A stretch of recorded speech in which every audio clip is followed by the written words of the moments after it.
AI is going to replace accountants. Bookkeeping is just bean counting. Anyone can do it. And separating business and personal finances, totally overrated. Those are some of the myths today's guest, Justin White, is out to destroy. Justin's the founder of a fast growing remote accounting firm built on integrity, precision, and results. He's been on both sides of the table, a business owner frustrated by the industry, and now a firm owner proving what it looks like when you do it right. Over the past few months, he's refined his message, streamlined his systems, and started closing the kind of clients most firms dream about. Today, we're breaking down how he's doing it and what every accountant can learn from his journey. Justin, Hey, how you thank you doing? so much for coming to the show. I'm so excited to have you on here today. Thank you for having me. I appreciate it. Let's get right in with where we started in the intro. Couple hot takes right out of the gate. Let's start with the big one. You said AI will replace accountants. What do you actually mean by that? Well, everyone's saying AI is going to replace accountants, um, but realistically, right now, it's not there. As things get better, these systems will improve and they'll detect this stuff better. But right now, it is making a lot of it's making it tougher in the industry because the systems aren't fine-tuned 100%, I would say. So there's a lot of mistakes happening right now. So when anything changes, there's always that period where they're trying to figure everything out. And so us accountants actually, maybe replaced in the future, but right now, we're definitely needed on everything, accounting, bookkeeping. They need us for everything right now. All So right. yeah, All that's right. And what kind of accountants, bookkeepers, tax preparers do you think should be worried and which ones will thrive? well, the ones that worry, the ones that are just trying to skate by, not really providing a lot of value to their clients. But the ones that thrive will be the ones that, give good customer service, taking care of their clients, keeping up to date on everything. On the book side, making sure they're up to date and sending those reports and pointing out where their businesses are growing and where they're not growing and giving ideas on how to help people reduce taxes because let's face it, no one wants to pay more in taxes. We pay enough already. So Absolutely. Yeah. We just had Daniel Lake come on, one of our past guests, a client as well, who does a lot with tax reduction and some solar strategies. And we got into a great conversation around that. So for anyone listening, if you haven't heard that one, make sure to go check out that episode because, like you said, there's no need to voluntarily pay the IRS more in taxes. We pay enough. Or you all pay enough. Me in Canada, it's the CRA, and trust me, we pay enough to the CRA as well. Justin, last hot take here right out of the gate. You also mentioned that bookkeeping is commonly seen as just bean counting. Why is that so dangerous for small business owners to believe? well, that's definitely dangerous because then anyone thinks they can do it. And you start getting into the people's books and you see they put things in the wrong places. I see a lot of people just, they're overstating their income even because they think they know how the software works and they don't. And so that's one of the things we provide is we're certified with like the softwares we use, so we know how they work. And sometimes, yeah, people are just putting stuff in the wrong place. It's costing them money. But the software isn't. It's ever since it came out. Once QuickBooks came out back in the early '90s, actually, it changed. Before you were just putting numbers in places for taxes, but now you have reports that are valuable that you can pull up for your clients and see how your business is doing real time. And that's what makes bookkeeping really important these days. Not just putting them in categories, but actually using the software, and they can do everything: invoicing, estimating, all sorts of things. So yeah. Yeah, awesome.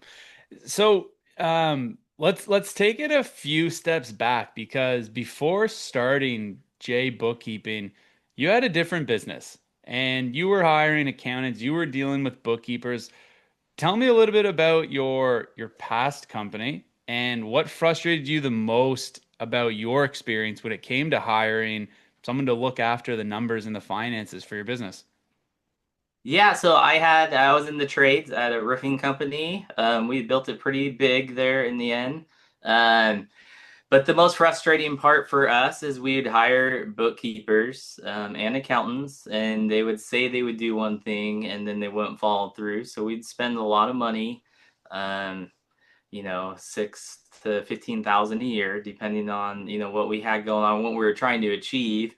And for instance, just an example, we'd hire someone to do our taxes and they would say they were going to do tax planning with us and be with us along the way the whole year. We would have them filed on time, no extension, stuff like that. And then what would happen? We wouldn't ever hear from them. I would It's never crazy. met for plans or strategies. And to make it worse, they filed extensions and then they would be filed the day they were due in, September and October, depending on the business and personal returns. So that stuff frustrated me. And I was doing this kind of on the side a little later. That's how I kind of got into it because of all this. And I wanted to help businesses out so they didn't go through the same struggles that we did. Because when you're building a business, you don't have time to stay up on everything. So you have to outsource stuff, marketing, bookkeeping, all this stuff has to be outsourced so you can do what you do best and grow in your business. So that's why I chose this route. When we ended the roofing company, I wanted to do this. Yeah, that kind of leads into my next question. Like, what was the moment you decided I can do this better? I've had terrible, terrible experience, terrible customer service. Like, was there, was it like the straw that broke the camel's back, or was there a bigger, more impactful moment where it's like, I've had it, enough is enough. I'm just gonna do this myself and start this as a business. Well, basically what you said last, I've had it. Well, I had enough was enough. I started learning it while I was doing my business, my roofing company. So we slowly took it over, is what we did. And then I just kept going on from there. But to make it a full-time business, my dad wanted to retire as well. And I didn't want to run two businesses at the time because now I had some clients and I had the roofing company. And that I'm getting old, so I just can't stay on the roofs. My body didn't like it. So, It's so so interesting.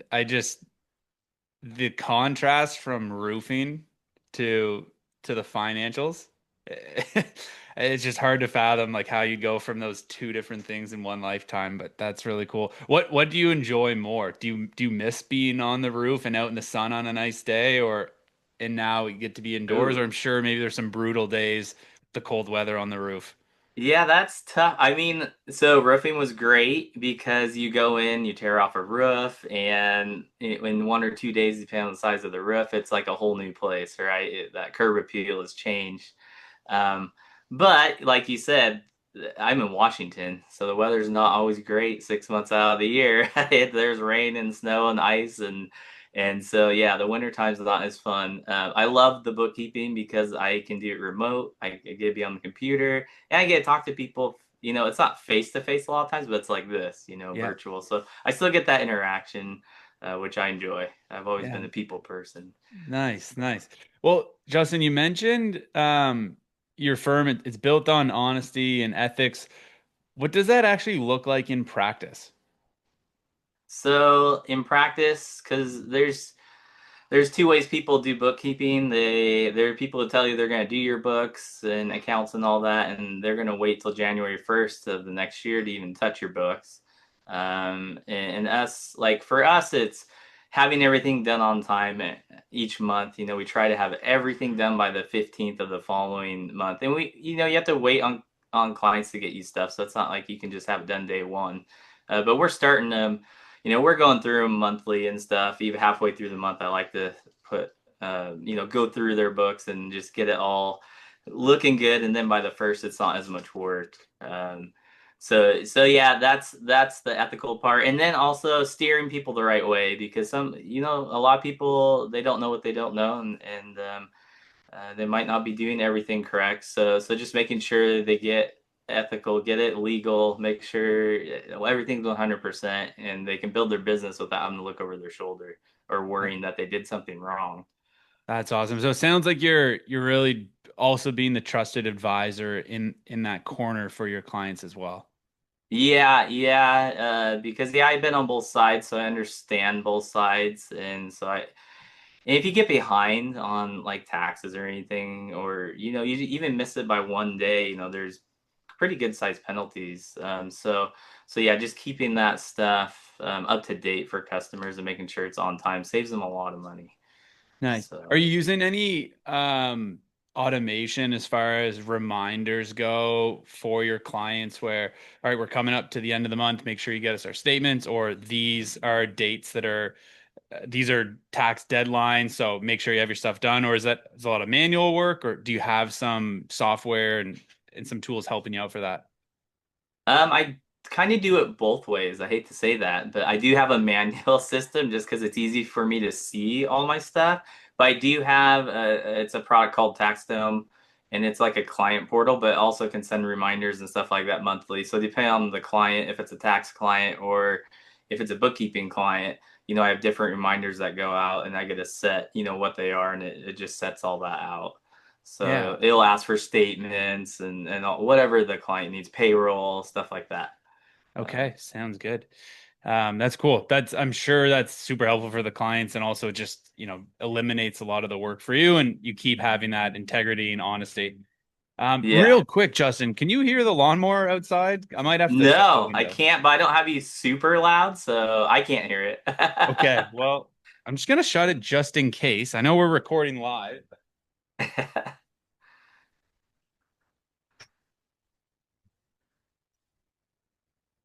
Maybe that mic is it's noise canceling, but we don't want to risk it. So hate to Yeah, have the that's rest of okay. the episode just, ruined by the sound of the city lawnmowers going.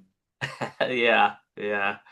So, Justin, in the last few months, your business has really taken off. What's changed? What's working well for you? What are some tips that maybe, other firms can either learn from or like, yeah, I guess like what's helped the success you're starting to see? Well, I'm gonna say you guys have been a huge help. You guys are, handling my marketing and my Google LSA ads, and that's been helping out a ton, getting people because you free up my time, so you guys get the calls in, and then you qualify them, I would say, and the ones that don't qualify don't make it, and then they come to me, and I get to basically sell them or see what they need. I can't help everyone because you don't get control what comes in, but I can help most. Uh, if they're looking, right? Not everyone. Sometimes people want stuff and they need stuff, right? And so sometimes you just want something, but they can't quite afford it yet. But yeah, definitely. You guys have freed up a lot of time because all those spam callers go to you instead of me now. So, Oh, so that's good. That's great to hear. I'm curious because you've really been like absolutely crushing it with every appointment that comes through. It seems like if not 80, 90% of the time, people are turning into to converted cash in the bank. They're converted into clients, whether one time or recurring. Have you always felt as confident in your sales ability, or has anything changed in the past, or like how are you getting so many people across the line? What's the secret? what's the secret? I ask them questions and let them talk. Example, their businesses I'm dealing with. So I ask them how long they've been in business, what they like about it, what they don't like about it. Why do they want, bookkeeping or accounting and I just try to help them out with their need. I don't really sell them, um, or not hard sell, I guess. I never liked hard sales. I've done it in the past and I didn't like it at all. So I never want to be hard sold, and I don't want to do that to anyone else. So I educate and just show them that that they do need it, because most of the time people are calling, they do have a need. It's just whether or not they can afford it or not, really. Uh, yeah, so I've always had confidence, I believe, but I mean, you guys have helped out a little too on this because you've helped me kind of determine my pricing and helped me ask for more as well. So that's definitely helped increase the revenue because I would definitely do things lower before. So that's definitely been a help. And then just what to ask sometimes, just, asking the right questions is really important and caring. You need to care about people and they see that. So. That's great. What you said there, I think, is so important to highlight for everyone listening is the education piece. You're asking questions. Like it sounds like you're listening more than you're speaking on the call. And then when it's time, it's just a matter of, again, you're educating them, showing them why it would make sense because they've identified there is a need. You can't sell someone who doesn't have a need. Doesn't work. And then I think, like you Exactly. mentioned, you're coming across hard selling where you just take the approach of really just trying to learn genuinely about their business. It makes sense. Okay, this is what next steps would look like. And because of that, you're seeing a lot of success. So that's awesome. Was it, do you think your experience from running your roofing business has translated into quote unquote selling accounting bookkeeping services? Yeah, I mean, I would say throughout my life, because I've done a lot of selling, I guess. I've always been on that type of line, and every endeavor's kind of made me a little better. But yeah, the roofing definitely helped out a lot, and then I've done a lot of trainings and stuff. And educating, I know a lot in my industry. Like, if you want to talk to an accountant, they want to charge you like a $500 retainer just to talk to them. And I do the free consultation and I answer questions. And maybe I am cutting myself short on some money sometimes, but I think overall it works out because I take the time to listen and I get clients because of that. Because yeah, they'll tell me they called three accountants and they wanted money to talk to him, or they said they could talk to him in 2 weeks, and we try to get to him quicker than that, as best as possible. So I think just taking care of them, show them that you care, trying to get them in and taking the time, even if it's 30 minutes, it's not a huge amount of time, I don't think. When I used to do riffs, I'd spend an hour and a half, a lot of times 2 hours with the customer. So to me, it's not that much time compared to other things I've done, um, and it helps them out. So. Yeah, that's great. What would you say to the the listener who's running a bookkeeping, running an accounting or tax firm who's amazing at what they do, but they don't feel confident when it comes to the actual selling, speaking to the prospect who has an interest in what they offer. They're great at what they do. They've been relying on referrals, but when it comes to, oh no, I have to speak to someone and I can't grow my business unless I speak to someone and they pay me money. What would be your advice to that listener? Well, I would say first you get more comfortable the more you do it, right? The more you do anything, you'll get more comfortable. You'll laugh, but when I first started, I wasn't comfortable with this. So I have a teleprompter up here. Like, I literally bought a teleprompter and I wrote out the whole thing, right? Word for word on the questions I would ask. And then as I did it more, then I don't use the teleprompter anymore.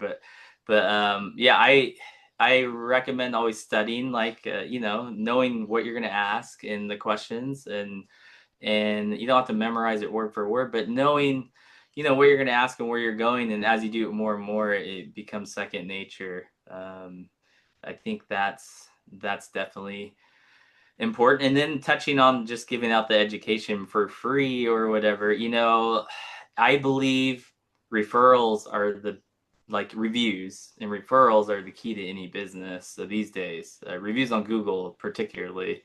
And if you see, I just had a review. A guy really wanted to pay me, but I just did a 30-minute consultation. It was free. And I told him, I'd rather have a review than charge you $50 or something for our 10-minute conversation. I Yeah, said, because that will mean the world to me. And everyone sees a review. The $50 or whatever, even if I charge 100, that's a one-time thing. So that's not gonna benefit me, it's so really. smart. It's so smart. So. Yeah, changing that consultation, offer it for free on the front end, bit of reciprocity built. and then just on the back end say, hey, look, if you found this valuable, would you mind leaving me a review on Google? And then it sticks and you can build off of that. I think that's absolutely incredible. That's great, Justin. So thank you so much for sharing that. What's one thing accountants need to stop doing if they want to stay relevant in, I guess there's only a few more months left here in 2025, but if they want to stay relevant going into 2026 and beyond? Um, well, you gotta stay up with the times. We have the big beautiful bill, so you definitely gotta learn that. I mean, they just released a little bit ago how they're gonna do a lot of that, so definitely have to do a lot of trainings on that. And then you focusing on customer service because there's a lot of opportunity in the future. 75% of firm owners are like over 70 years old. So there's going to be a lot of people retiring in the next 5 to 10 years. So there's going to be a lot of opportunity for clients or even purchasing books of business. So you're going to have to change with times because you're going to get busy and so you have to be able to be scalable as well. So you can still deliver the customer service as you get bigger. So you have to have good training and systems in place, really, if you want to grow. And some people might not want to grow. They might just want to be a one-man show, and that's fine too. But most of us want to. There's 7 steps in business, and most of us want to get to 7, where your business grows without you. Like that's the ultimate goal for most people. So. Yeah. Well, let me ask you this. What's your vision for the modern bookkeeping accounting firm and what will separate the ones who grow from the ones who fade out? Definitely customer service because as AI takes over, like we went at the beginning, a lot of people view it as bean counting and that, and so providing the service that's valuable is going to separate you from the other firms. Um, yeah, and in offering that advice or directing people in the right direction is really the key because people really appreciate that, and they always will come back and tell you thank you, and then they'll refer you. And referrals are really the cheapest way to get a new client. That's what I believe. So Absolutely. Yeah, referrals like from running a marketing company, I always say to everyone, referrals are hands down the best way to grow a business. But the the other side of the coin is you need to have clients first in order to get referrals. When people are like, "Oh, I exactly. rely on referrals and word of mouth, but I don't have any clients or I only have a couple." Okay, it's going to be a pretty steep hill. So Uh-huh. invest on the marketing on the front end to get enough clients, do an amazing job, have the customer service, and then you can have referrals and word of mouth as a, I hate to say it, but strategy. But for the most part, referrals and word of mouth is kind of hoping and praying. It's not really a strategy, but when you're big Yeah. enough, then of course, yeah, you'll have people referring, which is great. Of course. And yeah, just always going the extra mile for every customer. Just you should do that anyways, but that will lead into referrals because they'll remember you. If you don't do a good job, they'll remember that, but you're gonna get the referral you want. So you want to do a good job no matter what. Absolutely. Absolutely. Justin, what's been one of the biggest mindset shifts that helped you start winning more and more and more consistently? Gosh, well, the biggest mindset shift. I just kind of went for it because I'll be honest, when I started it and went full time and I'm in it a couple months and I didn't have a huge amount of clients, I was like looking at job sites and stuff like, oh my goodness, I could go get a job and oh, I'm gonna make 60 grand, maybe 100 grand a year, maybe even 150. But once I went for it all the way, like just said, I'm gonna do it no matter what. I'm going for it, and that's when it changed. Quit looking at job sites and stuff, and just focus on the business. Because I had a few businesses in the past, not just roofing and other things, but yeah, not having a backup plan really, just going for it changes your mindset. And then I write goals, so I started looking at my goals more, and making them attainable. Everyone has that dream, or that's stage one, right? Dreamer, I'm gonna make $1 million a year, or whatever your dream is, and you want it done tomorrow. And that's the problem these days. It doesn't happen overnight. It does take time, so you just got to keep sticking with it, like keep going for it. and eventually it will work. Um, Yeah, so, amazing. Burn the boats. There's no plan B. yeah, I yeah. admire that about you because I know when we got started, you're like, all right, I'm not massive right now, but I want to make this work and I want to go in and I mean you're absolutely crushing it. Like everything that comes through, it's so awesome seeing the wins channel light up and just new revenue coming through and the pipeline's growing. But you're a prime example of just going all in and not looking back. You're like, I'm only looking forward. This will work, and you're making it happen. So it's really cool to see. Awesome. Yeah, thank you. I appreciate that. Yep, it's a lot of work, but it's worth it. That's Yeah, great. definitely worth it. So, couple final questions for you. If another firm owner is listening right now, someone who's great at accounting, they're struggling to grow, what would you tell them? Um, this is why I tell everyone, it doesn't matter what industry, I tell them, I mean, obviously you got to do marketing because people have to know you're out there. You can put a website up, it won't get seen. You have to get traffic to it, right? You can put up whatever you want. You can do social media and all that, but every different strategy has a different way of doing it, and you can't be an expert in all of those unless you're a marketer like you. Um, you can't be an expert in that. So I say you have to market first. I always say wrap your vehicle because even if it's parked, when it's parked somewhere, people will take a picture of it. And so put a sign in front of your house. It always pays off. Way more. A sign might cost you $100 on the Vistaprint, and that will help. And I also say join a BNI group, a local networking group. It'll help you get.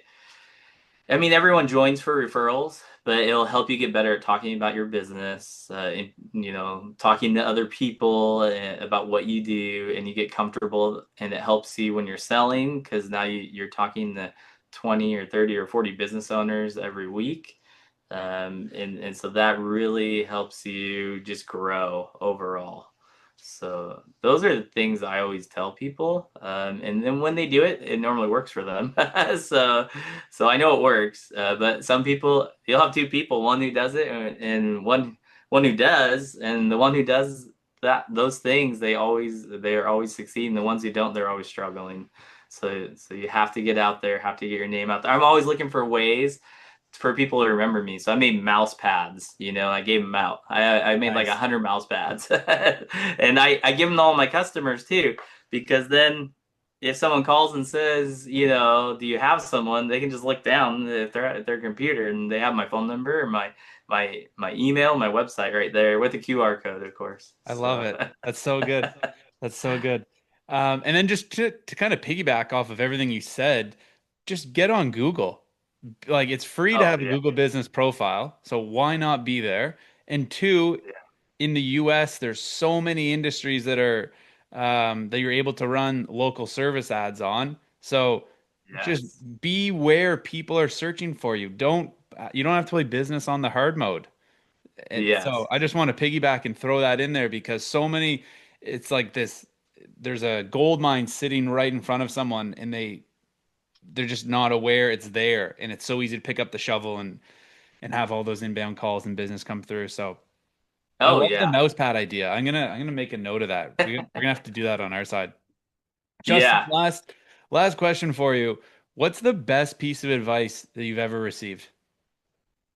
Oh well, I've got a few, but I would say there are two of them. It doesn't matter how much money you make, it matters how much you keep because you can make 5 million a year, but you spend 5 million a year. So you got to be profitable and then the second thing is do the thing and have the power. If you aren't motivated to do something, once you start doing whatever you should be doing, then you will gain the motivation. And so that helps out a lot when I'm doing stuff because there's a lot of days where you might be working a lot and you might feel lazy, but you really should be marketing or doing something and you don't want to. So you just start doing whatever that task is and you'll gain that motivation. And that makes a big difference. So those two things are really important. I love it. That's so great. Justin, it's been awesome watching you grow. I'm excited to keep seeing the firm grow. It's an absolute pleasure working with you. I'm so thankful you came on the podcast. Thank you so much for sharing all of your insight, your knowledge, and a little bit about your story. Thank you so much for coming on CFO Chronicles. Thank you for having me. Thanks for tuning in to this episode of CFO Chronicles, The Secrets Behind Success. I hope you found value in today's conversation. As we wrap up, I'd love for you to do two things. First, make sure to subscribe to this podcast so you don't miss any future episodes. If you enjoyed today's discussion, please rate and review the show. It helps others discover the insights we share here. Second, if you're ready to take your business to the next level and attract the high-end clients you deserve, head over to accountingleadsnow.com or click the link in the show notes to book your strategy call. It's time to position yourself as the advisor your clients need. And don't forget, you can connect with me on LinkedIn to stay up to date on what's happening in the world of accounting and financial growth. We've got exciting topics coming up, so stay tuned for the next episode of CFO Chronicles. Until then, keep pushing forward. Your growth is just one strategic move away. Thanks for listening to CFO Chronicles, the secrets behind success. We hope today's episode provided valuable strategies to help you attract more high-paying clients. Be sure to subscribe, follow, and share with fellow professionals. Connect with us on LinkedIn and leave a review or comment to join the conversation. Your feedback helps us bring you the best insights in finance and marketing. Until next time, keep striving for success and unlocking your business's potential.